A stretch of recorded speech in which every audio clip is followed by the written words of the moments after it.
Hi friends, நிறைய பேர் வீட்டில் பார்த்தீங்கன்னா இந்த மாதிரி marble floors, granite floors and mosaic ஃப்ளோர்ஸ்லாம் ரொம்ப ஸ்டெயின்ஸ் படிஞ்சு ரொம்ப வருஷமாக அப்படியே இருக்கும். ஸோ இந்த மாதிரி ஃப்ளோர்ஸ் எல்லாம் வந்து நம்ம எப்படி கிரைண்ட் பண்ணி பாலிஷ் பண்ணி ஒரு கிளாஸியான லுக் கொண்டு வரணும் ஃபஸ்ட் இந்த வீடியோவில் பார்க்க போகிறோம். ஸோ இந்த வீடியோ ஸ்கிப் பண்ணாமல் பாருங்கள், ஒரு ஸ்டெப் பை ஸ்டெப்பாக சொல்லியிருக்கேன். ஃபஸ்ட்டு பார்த்தீங்கன்னா நம்ம ரஃப் பேட் யூஸ் பண்ணணும். ஸ்டார்டிங் பேட் யூஸ் பண்ணி கல்ல கிரைண்ட் பண்ணும்போது அதில் இருக்க ஸ்டெயின்ஸ் எல்லாமே வந்துடும். அப்படி வராத ஸ்டெயின்ஸ் எல்லாமே பார்த்தீங்கன்னா நம்ம ஸ்டெயின் ரிமூவர் போட்டு எடுக்கணும். மேக்ஸிமம் 80% எல்லா ஸ்டெயின்ஸும் வந்துடும்.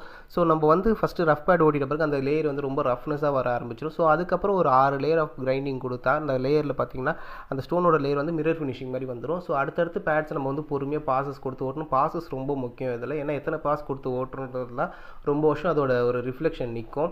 அதுக்கப்புறம் பார்த்தீங்கன்னா நம்ம ஒன்ஸ் நம்ம கிரைண்டிங்லாம் முடிச்சிட்ட பிறகு பார்த்தீங்கன்னா பாலிஷ்லாம் எதுவும் பண்ணல, வெறும் கிரைண்டிங் முடிச்சிட்ட பிறகு ஒரு வாட்டர் வாஷ் பண்ணியே காட்டுற பாருங்க இந்த ஃப்ளோரோட லுக் எவ்வளோ அழகாக வருதுன்ட்டு. ஒன்ஸ் நம்ம வாட்டர் வாஷ்லாம் முடிச்சிட்ட பிறகு பார்த்தீங்கன்னா ஃப்ளோர் பார்த்தீங்கன்னா இந்த அளவுக்கு ஷைனிங்காக வந்துடும் பாலிஷ் பண்ணாமே. இதுக்கப்புறம் நம்ம பாலிஷிங்கும் பண்ணுவோம். ஸோ உங்களுக்கு இந்த மாதிரி ஃப்ளோர் பாலிஷிங் சர்வீஸ்லாம் வேணா டிஸ்கிரிப்ஷன் நம்பர் தரேன், கால் பண்ணுங்கள். அண்ட் இந்த வீடியோ பிடிச்சிருந்தா மறக்காமல் லைக், ஷேர் அண்ட் சப்ஸ்கிரைப் பண்ணுங்கள். தேங்க்யூ.